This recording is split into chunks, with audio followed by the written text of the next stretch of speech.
Isang linya lang sa Ebanghelyo na narinig natin ngayong gabi ang nais kong tutukan at pag-ukulan natin ng masusing pagninilay. Hinahanap niyo si Jesus na ipinako sa krus.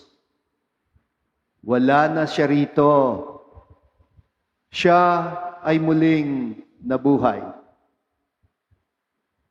Wala na siya rito, siya ay muling nabuhay. Yon ang pangungusap ng anghel. Parang may lundag. Porque ba't wala na siya sa libingan? Ibig sabihin, totoong siya ay muling nabuhay? May ibang kwentong pinalaganap ang mga sundalong pinagbantay sa puntod. Ipagsabi daw na ninakaw ng mga alagad ang bangkay at magkalat ng salitang kasinungalingan na siya ay muling nabuhay. Kaya yung pangungusap, wala na siya rito, ay pwedeng mga hulugan ng kung ano-ano. Baka naman kinuha ang bangkay. Baka naman may nag-alis dito. Baka naman nagkamali ng libingan. Pero ang anghel ay hindi tumigil sa unang pangungusap. Wala na siya rito, pero ang karugtong, siya ay muling nabuhay. Ang lundag mula sa wala na siya rito, patungo sa siya'y muling nabuhay, ay malaki. Isang lundag na hindi magagawa maliban sa pamamagitan ng pananampalataya. Hindi dapat tumigil ang mundo sa pangungusap na wala na siya rito. Kung wala na siya rito, nasaan siya?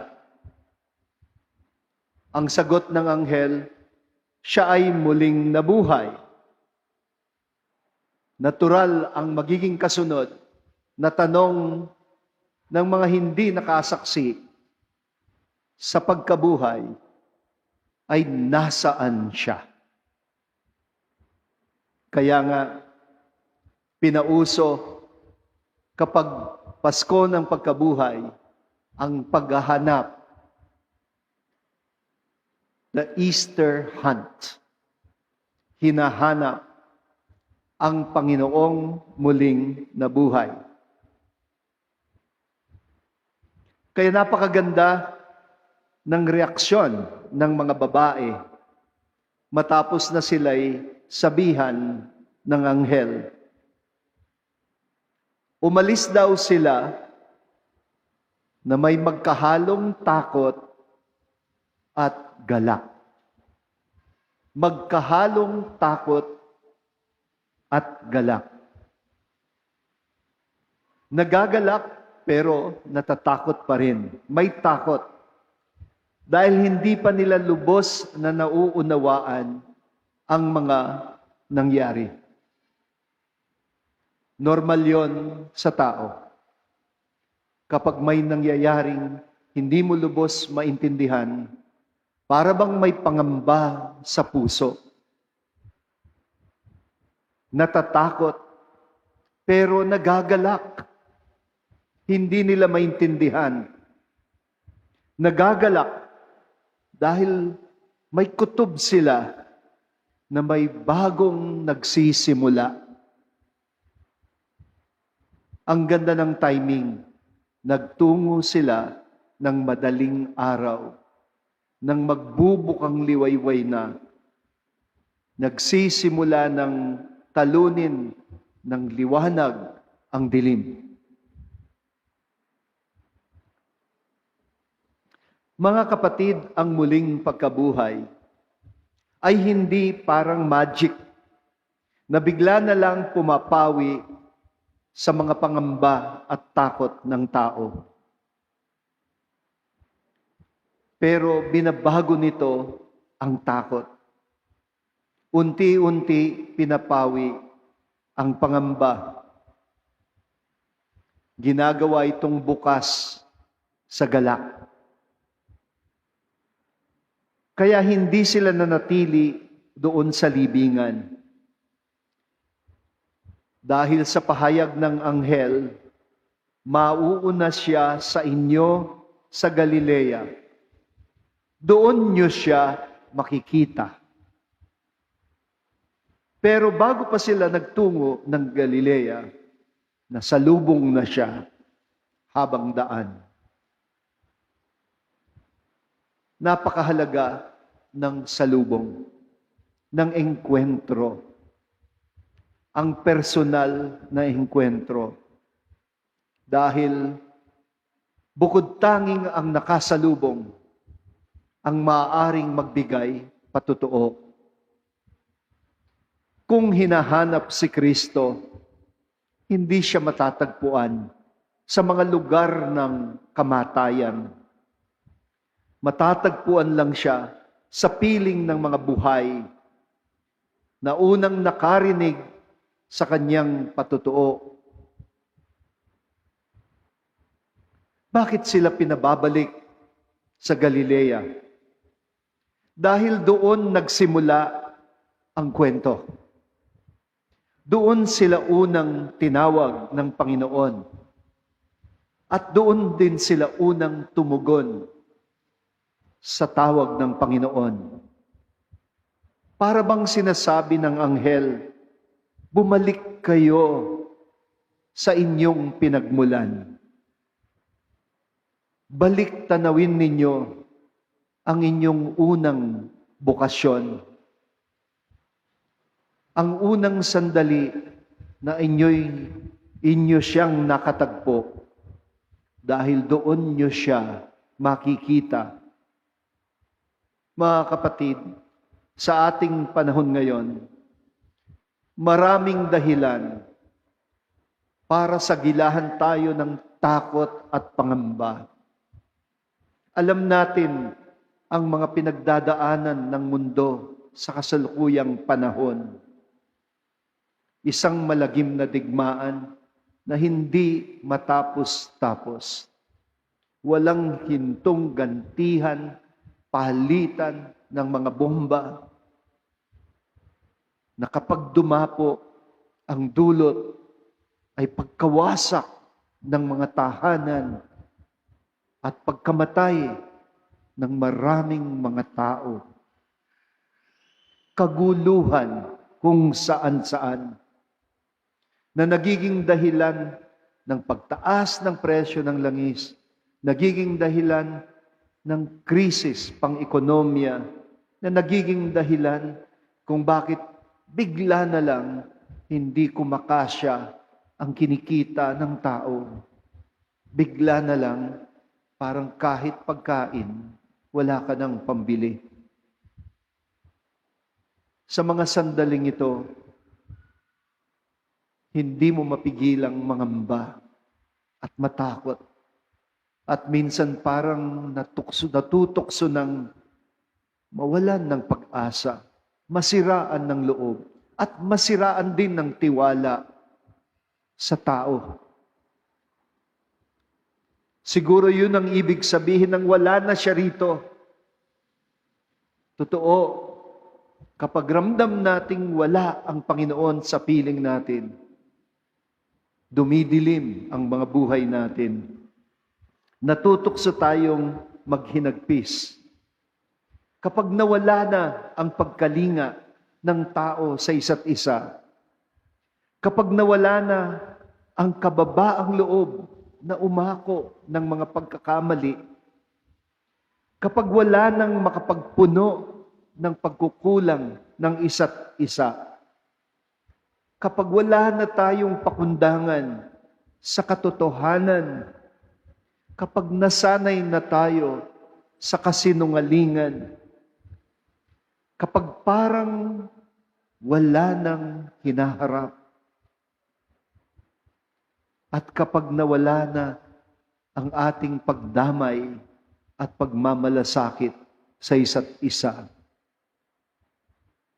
yon ang ibig sabihin ng wala na siya rito, period. Wala na siya rito, period. Wala nang kasunod. Pero sa araw na ito, ayaw nating tuldukan ang unang pangungusap ng anghel. Wala na siya rito. Bakit? Dahil naririto na siya sa atin. Nabubuhay na siya sa atin. Tayo, mga kapatid, ang buhay na patotoo, hindi ang libingang walang laman. Walang kahulugan ang libingang walang laman kung walang ebidensya. At ang ebidensya, ang patotoo, ay mga buhay na saksi na mga alagad ni Kristo. Noong mga panahong iyon, nagkawatak-watak na sana ang simbahan. May isang alagad na nagtaksil. Ang pinuno ng 12, tinatuan niya ang Panginoon. At ang mga lalaki, nagsipagtago.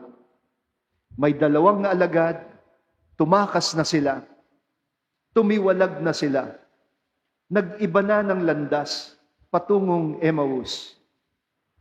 Ang natira na lang, mga babae, si Nicodemo at si Joseph ng Arimatea. Dapat sana nalansag na, nagkawatak-watak na, dahil nagkakatampuhan na sila. Imagine ninyo kung papaano sila nagsusumbatan doon sa silid kung saan idinaos ang huling hapunan. Sigurado ako, tumakbo sila. Nagsara ng pinto, nagsara ng mga bintana, nagpatay ng mga ilaw sa takot at pangamba na sila din ay ipapako sa krus. At nagsimula na sila na magsumbatan. Ikaw kasi, kasalanan mo yan. Nasaan ka?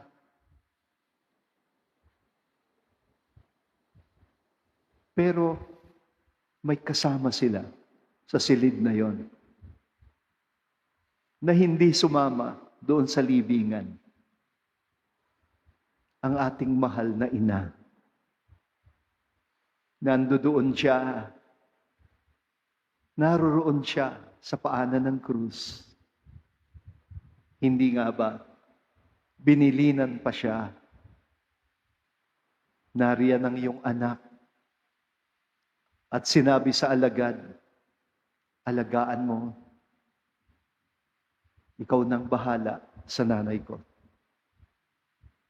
Ibinilin tayo ng Panginoon sa kanyang mahal na ina. At noong gabing muntik na silang mag-away-away, magkawatak-watak, maghiwa-hiwalay, magsumbatan, may kasama sila. Sa palagay ko, noon sila sinabihan ng mahal na ina, hindi ikatutuwa ni Jesus ang ganito. Kung naririto siya, magkasundo kayo. Mag-usap-usap kayo. Panindigan ninyo ang kanyang mga salita at kanyang mga habilin. At yun ang sandali na nabuksan ang mga mata nila at biglang naramdaman, narito siya kasama natin. Ito, mga kapatid, ang ibig sabihin ng wala na siya. Wala na siya sa madilim na libingan. Narito na siya sa mga buhay na puso, isip at kaluluwa ng mga minamahal niyang mga alagad. At pananatilihin niyang buhay ang pag-ibig na tinanim niya sa puso natin pagdating ng pinangakong Espiritu Santo na magpapalakas sa atin upang tayong lahat ay maging buhay na saksi at patutuo ng Kristong muling nabuhay sa pamamagitan ng ating buhay patutuo sa isip, sa salita, at sa gawa. Totoo, wala na siya rito dahil naririyan niya siya sa piling ninyo. Mabuhay ang Panginoong muling nabuhay. Aleluya! Pakisigaw, Aleluya! Maligayang Paskong pagkabuhay po sa inyong lahat.